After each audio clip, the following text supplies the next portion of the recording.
El Observatorio del Poder y el Pulso.hn presenta Cuarto Poder.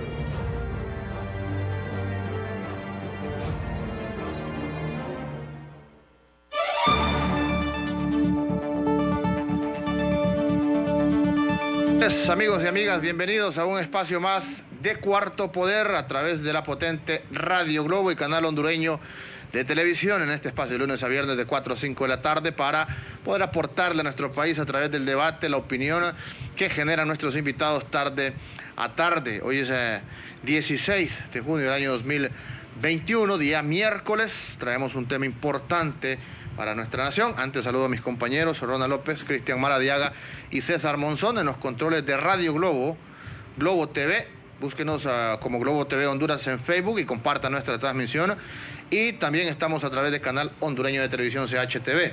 Mi nombre es Ramón Ochoa. Esta tarde hablamos de un tema que hay que tratarlo de forma radical, desde la raíz, porque son problemas sistemáticos que se vienen dando desde hace muchas décadas en nuestro país. Es el tema de la inseguridad, que sigue latente y ante el mundo siempre nos mostramos como uno de los países más peligrosos. Por lo menos en Latinoamérica, así estamos en este momento, según los indicadores, uno de los países más peligrosos de Latinoamérica, aunque las cifras y aunque las autoridades nos indiquen que cada año reduce porcentualmente el tema de la violencia, de las muertes, homicidios, etcétera, pero nosotros seguimos viendo a diario la información que surge en las diferentes latitudes de nuestro país. Personas que han sido asesinadas, personas que constantemente siguen siendo asaltadas, maltratos específicamente por cuestiones también de género, los femicidios siguen latentes en Honduras, y estos son problemas que no es un político que va a venir cada 4 años y en campaña nos va a prometer que, bueno, algunos nos prometen más militares en las calles, otros salen con otras propuestas de seguridad y los vemos en sus diferentes planes políticos, hablan de policías comunitarias, pero son temas que si no abordamos la profundidad de ellos, si no abordamos el tema económico, si no generamos cambios trascendentales en un país, nunca la vamos a erradicar. Por lo tanto, es un mal sistémico que tiene que ver desde el elemento de la pobreza latente que hay en Honduras con altos porcentajes. La pobreza, pues, al final genera formas de cómo llevar comida a los hogares de cada una de las personas. Esto genera violencia, generan formas de cómo, pues, obtener ese sustento, y al final tenemos lo que tenemos como nación por varios problemas que se derivan uno del otro. Don Carlos Paz, con nuestros invitados vamos a abordar este tema esta tarde. Muy buenas tardes. Muy buenas tardes, Ramón Ochoa, César Monzón en los estudios de CHTV, Cristian Maradiaga en los estudios de TV Globo, Ronald López en los estudios de TV Globo. Amigas y amigos, sean bienvenidos a esta emisión de Cuarto Poder. El riesgo de la violencia en un año electoral, partiendo de los datos oficiales de la Policía Nacional Preventiva, no logra tener una estrategia sostenible de los homicidios en el país, y también partimos de la credibilidad de los datos oficiales que proporciona la Policía Nacional Preventiva entre los años 2013 al año 2020. ¿En qué hacemos el llamado de la sostenibilidad, de la estrategia sostenida en la reducción de homicidios? Del 2013, la tasa con que contábamos de homicidios era de 6.431 oficialmente homicidios. Al 2017 se había logrado reducir a 3.864, pero llama la atención que ya el 2019 el índice de los homicidios ascendía a 4.052 muertes violentas en el país. De ahí partimos entonces que la Policía Nacional Preventiva del país no logra una estrategia sostenible de reducción de la violencia en el país. aunque el índice general comparado 2013-2020, pues sí hay una reducción sustantiva de homicidios en el país. Para hablar de este tema ya está con nosotros doña Alba Mejía, subdirectora del CPTRT, el Centro de Prevención para las Víctimas de la Tortura. Le damos la bienvenida esta tarde y iniciamos consultándole sobre su percepción de la violencia en estos momentos en nuestro país. Bienvenida a Cuarto Poder. Ramón Ochoa le saluda. Mucho gusto, compañeros. Para mí es un honor compartir con ustedes estos momentos y reflexionar sobre una cuestión que nos atraviesa a todos, como es la problemática de la violencia. Tenemos que reconocer en primer lugar que toda forma de violencia es el esfuerzo de un individuo, de un grupo, sea económico, sea político o geopolítico, que por imponer sus intereses, por lograr sus intereses, tiene la voluntad de usar la fuerza y el poder. En nuestro país no es extraño encontrarnos todos los días con la experiencia de la muerte de los más empobrecidos en postas policiales, cuando se dice la persona que fue detenida optó por suicidarse con su camisa, y luego cuando van a medicina forense dice que se trató de un homicidio. Ese tipo de experiencias son frecuentes. Nosotros hemos acompañado casos y creemos que es importante que en esta coyuntura preelectoral todos, seamos civiles y eclesiásticos, particularmente las iglesias, las católicas, que todas las denominaciones encuentren un espacio para intercambiar y consolidar pensamientos que cristalicen en una estrategia para evitar muertes previas a los actos electorales que ocurran durante los mismos y después de las elecciones. Si tuvimos muertes en el 2013, en el 2017, no podemos suponer que no van a ocurrir en este periodo electoral.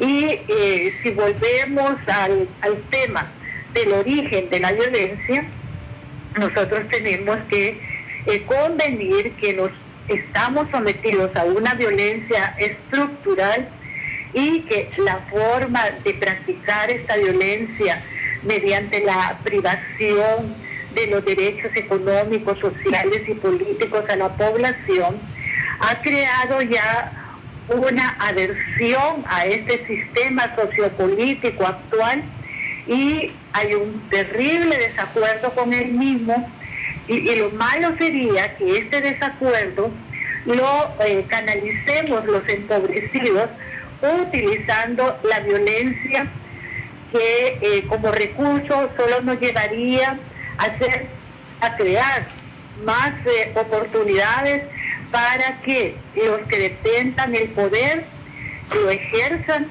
y eliminen a los líderes sociales, a los líderes políticos y a todos aquellos que tienen en su mente la visión de una sociedad justa, de una sociedad de colaboración, de cooperación, de respeto, de solidaridad y de bondad, compañeros.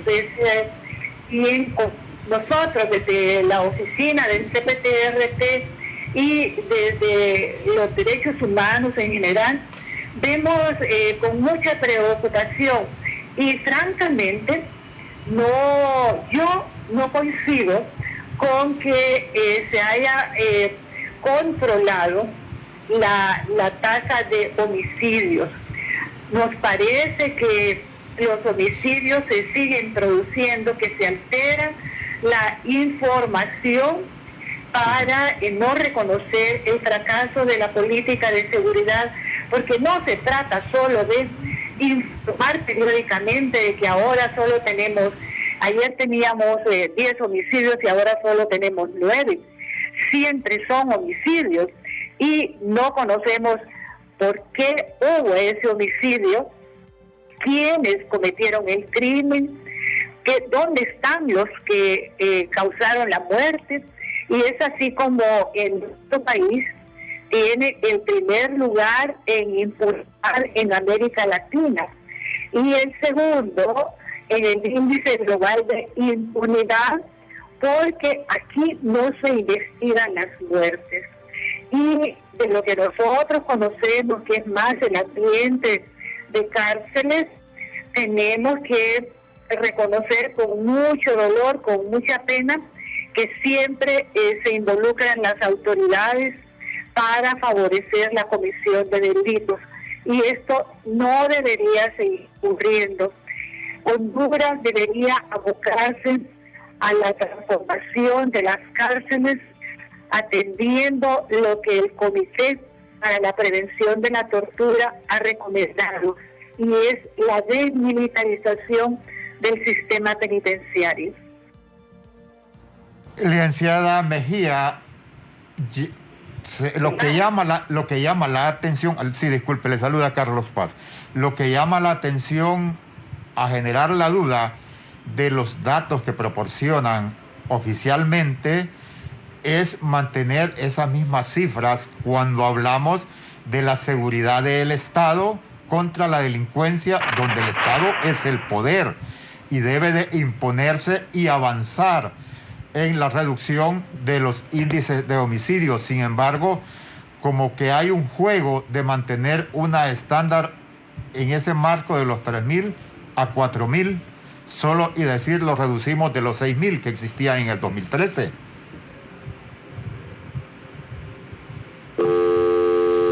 Se le cortó a la licenciada Mejía, socióloga que trabaja con los centros penitenciarios de las personas sometidas a la tortura. Pero reiteramos, generalmente se presentan datos oficiales de reducción en estos años, pero no hay una estrategia sostenida. Le consultaba, licenciada Mejía, de que lo que genera la duda a que los datos oficiales no sean reales es porque tratan de mantener como una estándar entre esos 3.000, 3.500, pero luego a más de 4.000, y solo decir lo reducimos en relación a los 6.000 homicidios que se daban en el 2013. Bueno, en realidad en eso estamos perfectamente de acuerdo, pero nosotros estamos agregando la cuestión de la investigación, licenciado. ¿Dónde están las razones por las cuales se cometen homicidios todos los días? Es porque los hondureños toman demasiado alcohol y al salir de la cantina la frustración la canalizan con el arma blanca o la pistola, lo que sea. ¿De qué se trata? ¿Qué medidas de prevención hay para evitarlo? Porque yo no solo voy a decir que se redujo tal cantidad de fenómenos sociales. Tengo que saber que aún cuando se produjeran nada más 15, 20, 40, 50 homicidios, eso hay que investigarlo, hay que demostrar qué es lo que está funcionando mal en la sociedad para que se mantengan esos niveles de violencia. Hay que saber que tenemos instituciones que están dañadas, como las Fuerzas Armadas, como la Policía Nacional, y que esas instituciones necesitan renovación, necesitan reformas profundas. En realidad, eso de hablar de reducción de homicidios como éxito, eso es insuficiente. Es para darle, digamos, un consuelo al gran público. Pero nosotros queremos saber por qué los varones matan a las mujeres, por ejemplo, ¿verdad? ¿Por qué se mata a los jóvenes? ¿Por qué en las cárceles se involucran las autoridades dando permisos, entregando incluso armas para que se cometan crímenes. ¿Qué es lo que está pasando para que haya tan poca ética en las autoridades y en las instituciones que tienen el deber de protegernos, de orientarnos, de dar sabiamente un camino para seguirlo y alcanzar mejores derroteros en todos los ámbitos? En realidad nosotros desde que nacemos en medio de la violencia, y el que nos maten por una bala o por una cuchillada o por lo que sea, eso solo es la culminación de toda una historia que vivimos los hondureños, desafortunadamente. Sí, es que llama la atención un elemento. El 2020, el año estuvo militarizado. O sea, había un control policial, había un control militar. Las instancias o estos lugares de tolerancia estaban cerrados. Entonces, no se puede recurrir a que la violencia se dio por el alcohol, por la droga, por la fiesta. Se había estado de sitio prácticamente en la emergencia. De ninguna manera podríamos usar ese argumento, ¿verdad? Aquí, las muertes que hayan ocurrido en el año 2020 y no se hayan investigado, tienen que ser atribuidas a quienes tenían el control del poder, de las armas, durante todo el periodo de confinamiento. Eso es demasiado obvio para negarlo, pues. Claro. Ahora, licenciada, dígame algo. ¿Por qué nosotros pareciera, y quizás no es la palabra correcta, pero a veces creemos que por naturaleza los hondureños somos violentos? Pero hay otros elementos significativos. O en la casa de uno le dicen, es que este muchacho es enojado porque salió igual al papá o igual al abuelo. Pero no, hay elementos significativos en este momento en nuestra sociedad, y por lo menos en estos últimos años donde ha crecido la violencia, me refiero quizás a la última década de nuestro país. ¿Cuáles son esos elementos que hacen que Honduras sea una sociedad tan violenta y, como lo dice usted, que a diario hasta nos tengamos que acostumbrar a vivir en medio de esta situación y que en las noticias todos los días miremos actos de violencia, muertes y todos estos elementos que son negativos en nuestra sociedad? Bueno, en eso, mi querido licenciado, hay que hacer un análisis que involucra varias dimensiones, ¿verdad? En el primer lugar hay que citar, ¿verdad?, que vivimos en una sociedad autoritaria, patriarcal, sometida al poder del más fuerte. El poder del más fuerte en el ambiente del hogar es el padre, si existe, si está presente. Es el poder de la madre, frustrada, angustiada, privada de muchas cosas y llena de mucho malestar espiritual que la hace levantar la fridera, el leño en contra de sus hijos. Pero ese es un nivel de violencia. Nosotros pues, tenemos un régimen de vida violento estructural. ¿Cómo vamos a aceptar que todavía en nuestro país, aquí cerca de nuestra ciudad, hayan personas, compatriotas, que no tienen un servicio sanitario para ir a hacer sus necesidades, que no tienen agua en sus hogares, que no tienen alimentación, o sea que no tienen ningún beneficio de los cuales deberían gozar como miembros de una sociedad que tiene todas las potencialidades, todas las posibilidades para protegernos a todos?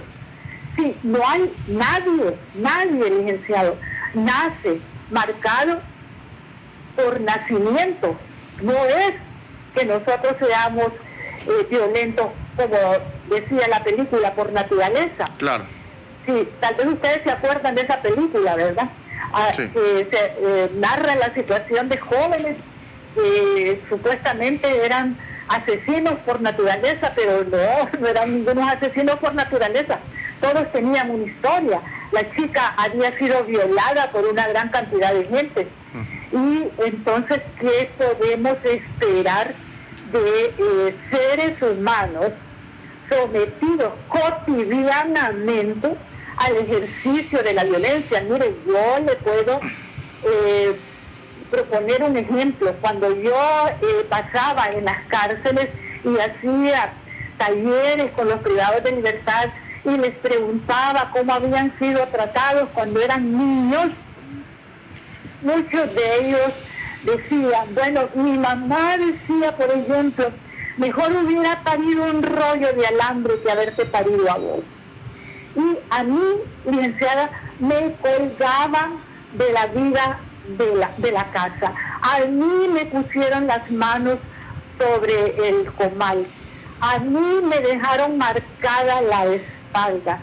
Todos, yo no creo que haya aquí, salvo raras excepciones, algún compañero nuestro, ¿verdad?, que no tenga una historia marcada por la violencia. Y eso trae consecuencias porque a quien lo educan para recibir violencia, solo puede educar a la vez utilizando la violencia. Agréguele a la violencia física, la violencia emocional, la violencia económica. Mire, hoy estaban hablando del tal salario mínimo. Sí.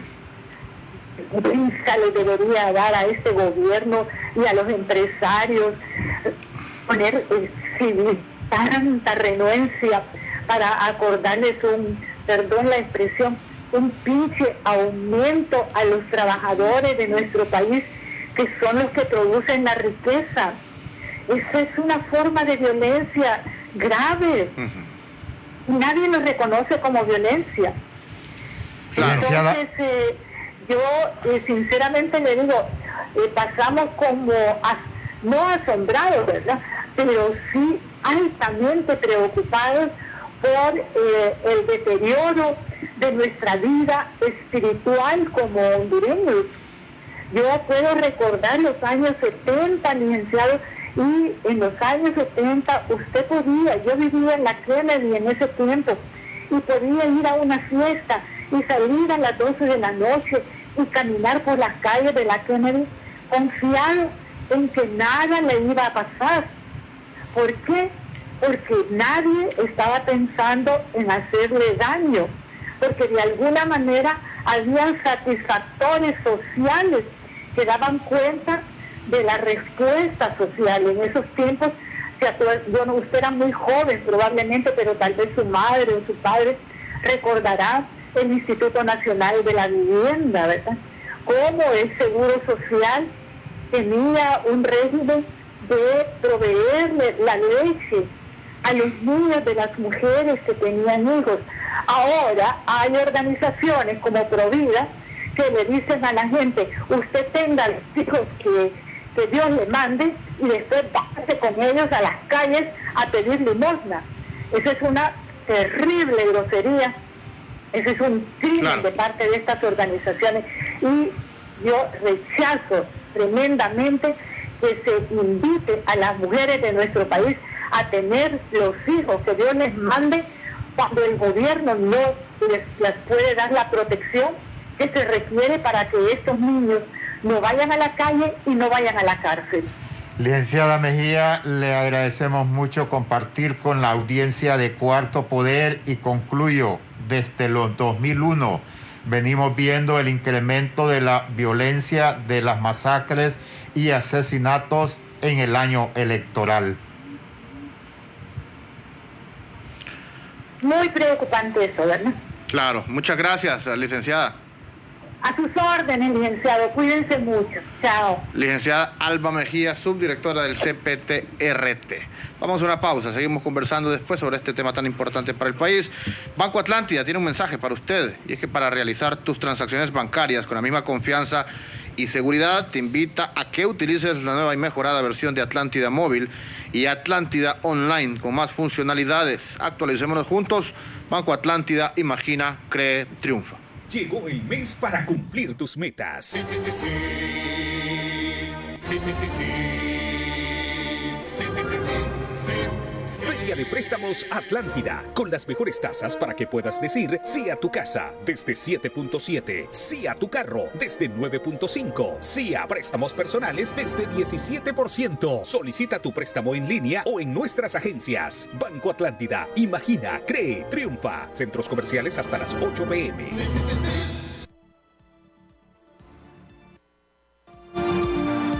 Periodismo de investigación, periodismo a su alcance. Infórmese de forma práctica a través de las redes sociales. Ubíquenos en Twitter, en Facebook y en Instagram como El Pulso o en la web www.elpulso.hn.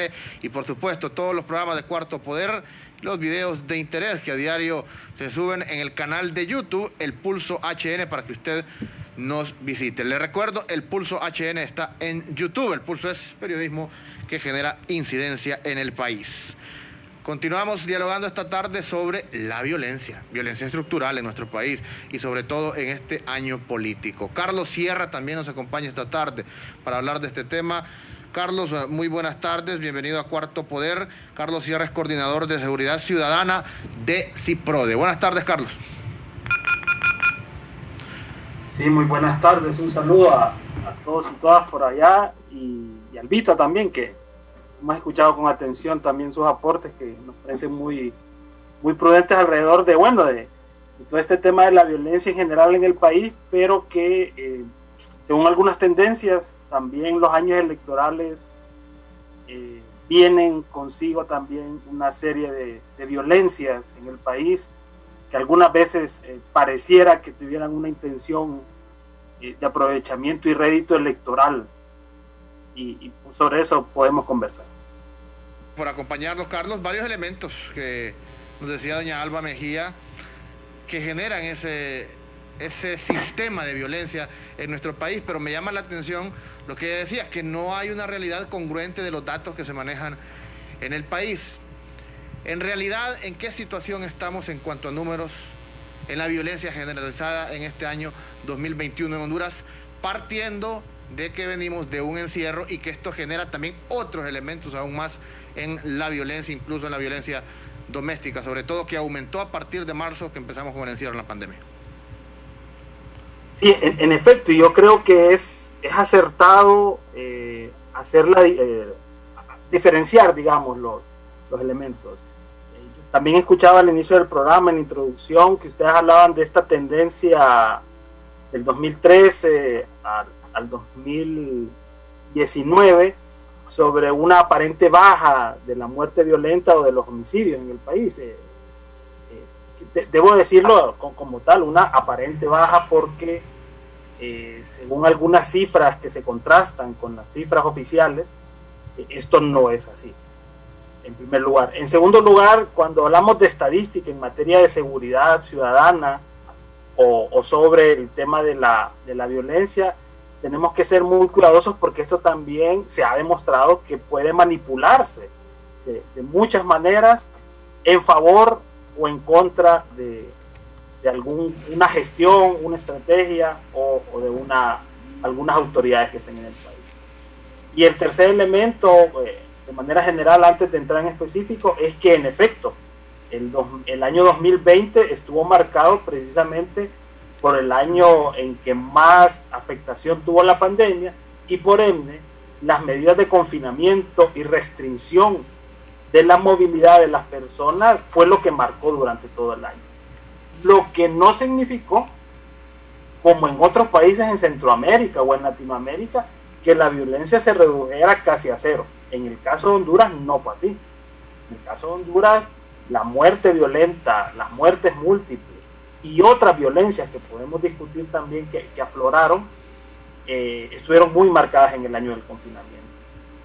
Con el tema de la estadística en materia de muerte violenta o de homicidios, rápidamente mencionar algunos elementos. Según la estrategia que ha tenido el los últimos 2 o 3 gobiernos en el país de involucramiento de militares en las acciones de seguridad interna, en lo que hemos conocido como la saturación policial y militar.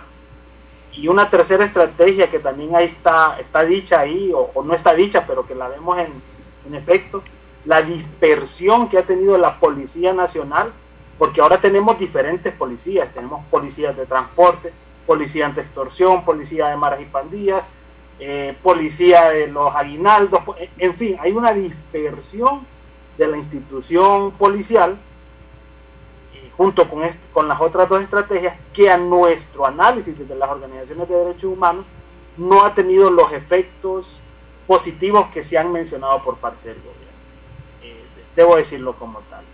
Y también cuando escuchamos y leemos estas cifras de muerte violenta, se hablaba que el año 2019 Honduras cerró con 4.057 o 59 personas que habían perdido la vida de manera violenta, y se llamaba que esto era una reducción de los años anteriores. También tenemos que ver que en esta cifra hay un dato que no se menciona, que es la muerte indeterminada.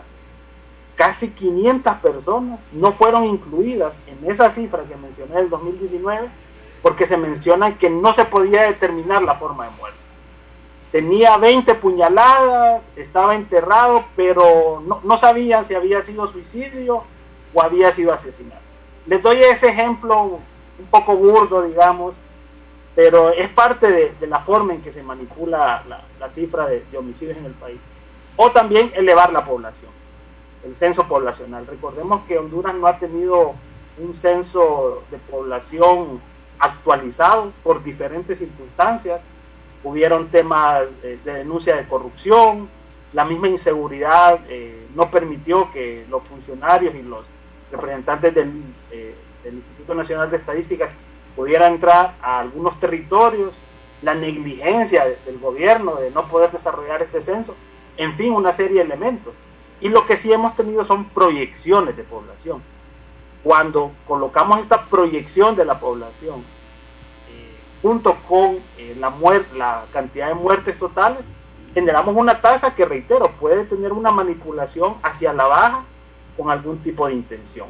Entonces, inicialmente hablar que la estadística también es compleja, pero también tenemos que analizarla con mucho cuidado, porque podemos tener, por un lado, espejismos de reducción, pero por otro lado también no tomar en cuenta otras variables, como esa violencia oculta que afloró en el año del confinamiento, el 2020. La gran cantidad de violencia intrafamiliar y violencia hacia las mujeres que allí estaba en el país, que se venía dando, pero que a raíz del confinamiento afloró con mayor fuerza, y por eso las cifras sorprendentes que tenemos de la cantidad de denuncias de agresiones en los hogares, sobre todo por el tema del machismo y el patriarcado en la cultura del hondureño y la hondureña en el país. Carlos, buenas tardes, le saluda Carlos Paz, gracias por compartir con nuestra audiencia de Cuarto Poder. Y es lo que hemos planteado, que la Policía Nacional Preventiva no tiene una estrategia sostenida de reducción de la violencia, de los homicidios, de la criminalidad en el país. Y eso es lo que genera la duda sobre los datos a que se manipulen las cifras, porque sí, es cierto que en general se habla una reducción del 2013 al 2020, pero hablamos de la seguridad, hablamos del Estado, que es la fuerza contra la criminalidad, contra el delincuente. Entonces no puede ser que un año se disparen al otro más de 500 asesinatos. Quizás podrán haber variables, pero mínimas, porque es la estrategia de seguridad ciudadana del Estado. Y le consulto, porque la policía, el gobierno como tal, si estamos dirigidos por un Consejo de Defensa y Seguridad que lo preside el presidente, se jacta mucho de esa reducción de los homicidios, pero los informes de la OIM, los informes de ACNUR los informes de UNICEF señalan de la migración de los hondureños en la frontera sur, le encuentran que gran porcentaje de las personas que huyen del país se da por salvar su vida. Va en busca de refugio porque estaba amenazado. Y también el otro elemento son los compatriotas que aquí en Honduras están bajo protección.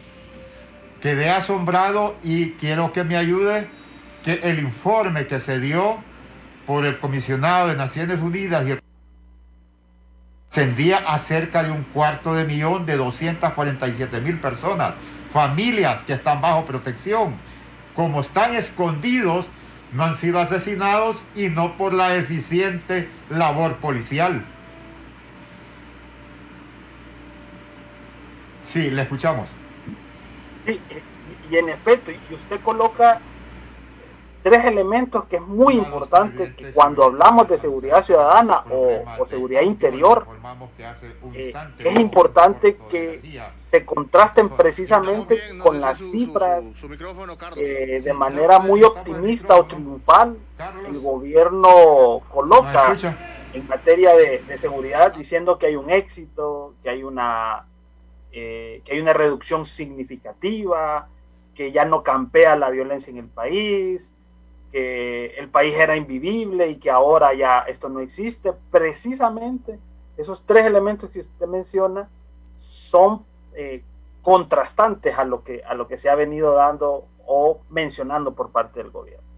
En primer lugar, toquemos el tema de la migración. En los últimos 10 años en el país hemos tenido una transformación del fenómeno de la migración por varios motivos. Hemos visto el tema de las caravanas, hemos visto cómo ha cambiado las personas que migran. Hace 10, 15 años, quien migraba era el jefe de hogar, normalmente el hombre, el esposo, el hijo mayor. Esto ha cambiado. Ahora vemos núcleos familiares completos migrando, mujeres con sus hijos, mujeres solas. Hemos tenido una serie de cambios. Y junto con esos cambios, cuando los estudios, tanto del ACNUR, pero también de las organizaciones como la Pastoral de Movilidad Humana, que tiene oficinas en todo Centroamérica y registra el fenómeno de la migración, le preguntan, cuando estos estudios le preguntan a las personas con sus instrumentos, ¿cuál es la principal o cuáles son los principales motivos por los cuales sale del país? Esto también ha tenido un cambio importantísimo en los últimos 15, 10 años. Anteriormente, la principal motivación que tenían las personas para migrar en Honduras era el tema económico. Era buscar opciones de empleo, buscar cómo insertarse al mundo económico, salir del país porque no tenía oportunidades, porque había emprendido un negocio y no había podido, había fracasado, porque no tenía oportunidad.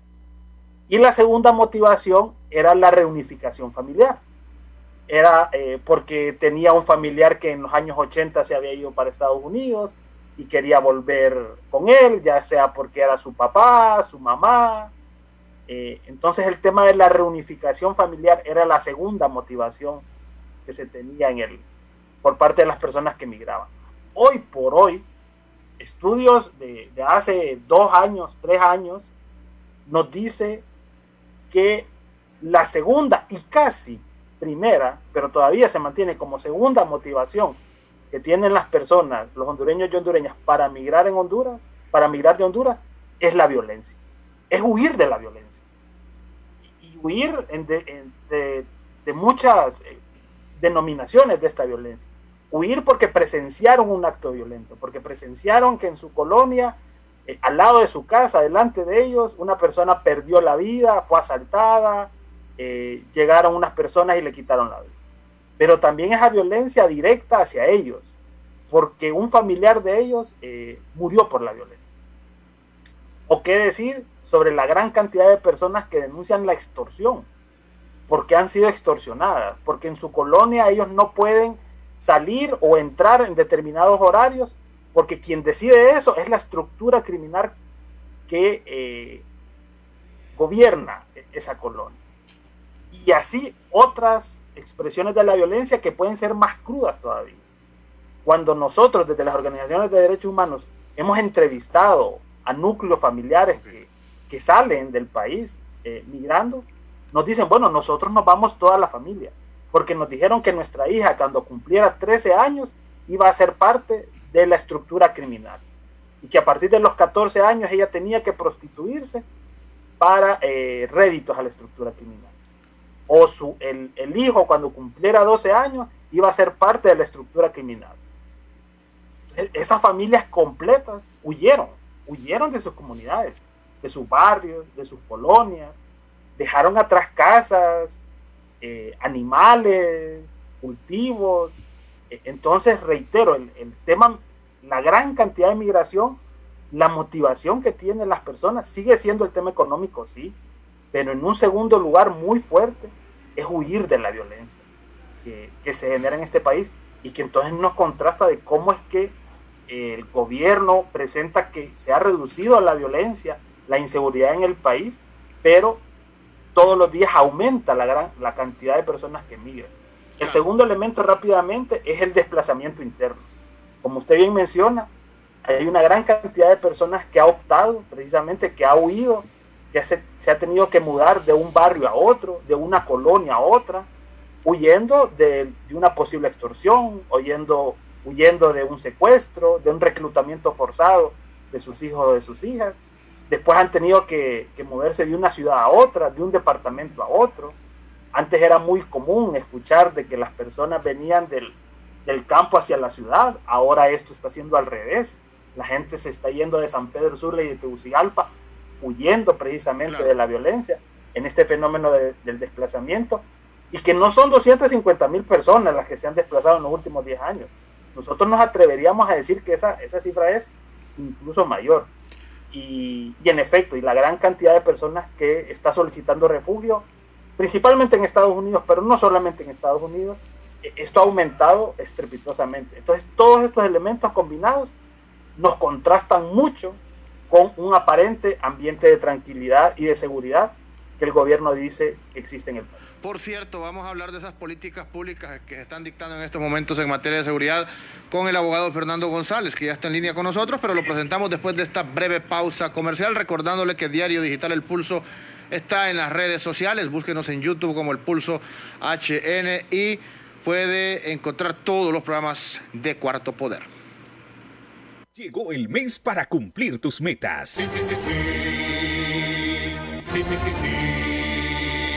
Sí, sí, sí, sí. Sí. Feria de Préstamos Atlántida, con las mejores tasas para que puedas decir sí a tu casa desde 7.7, sí a tu carro desde 9.5, sí a préstamos personales desde 17%. Solicita tu préstamo en línea o en nuestras agencias. Banco Atlántida, imagina, cree, triunfa. Centros comerciales hasta las 8 p.m. Sí, sí, sí, sí.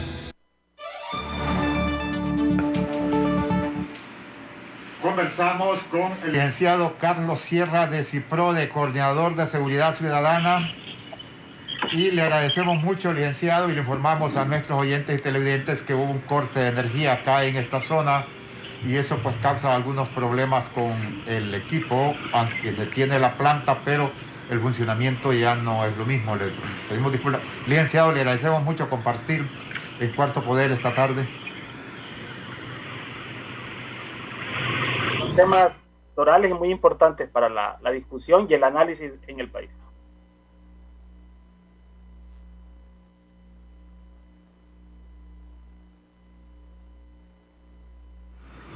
Fernando González. Fernando González, penalista, abogado penalista y hoy metido al ruedo político, candidato a la alcaldía del Distrito Central por el partido Alianza Patriótica, pero dialogamos sobre estos problemas.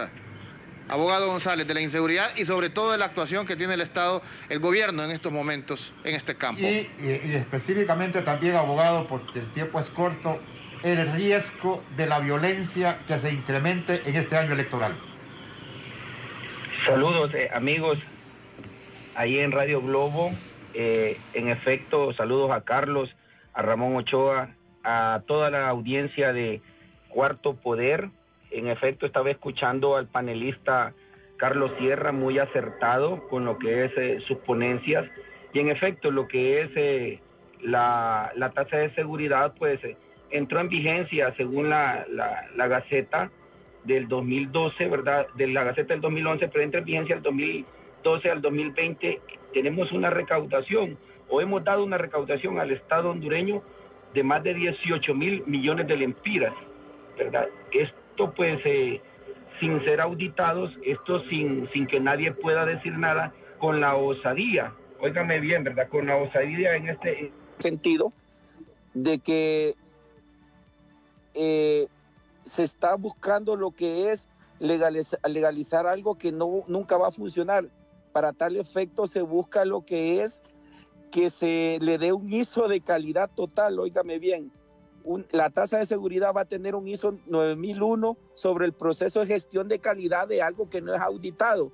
Esto solo se ve en Honduras, Carlos y Ramón, y donde el plomo flota y el corcho se hunde. Sinceramente miramos la situación de seguridad del país, donde poco o nada se ha podido hacer, donde vienen oleadas a veces de muertes a por mayor, ¿verdad? Hay meses y hay semanas que de manera indiscriminada pues hay matanzas a lo largo y a lo ancho del país, donde poco o nada las policías, porque tenemos demasiadas policías, no pueden haber nada. Aquí hay policías para antimaras, aquí hay policías para antiextorsión, aquí hay policías para playas, aquí hay policías para todo, como decía el compañero Sierra, inclusive para cuidar lo que son los aguinaldos, y siempre existe el delito común, y el crimen organizado prolifera de manera pues abundante y a la alta, si se puede llamar así, una alza a la alta donde es imparable. Yo creo que en este sentido más de 18 mil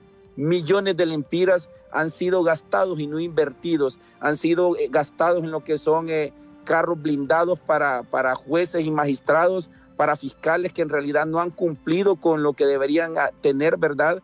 Tener esa alta a la baja en lo que es las muertes por cada 100,000 habitantes. Que si bien es cierto se ha reducido, es cierto, pero debería ser mayor la reducción por la cantidad de dinero que se mete a lo que es la tasa de seguridad.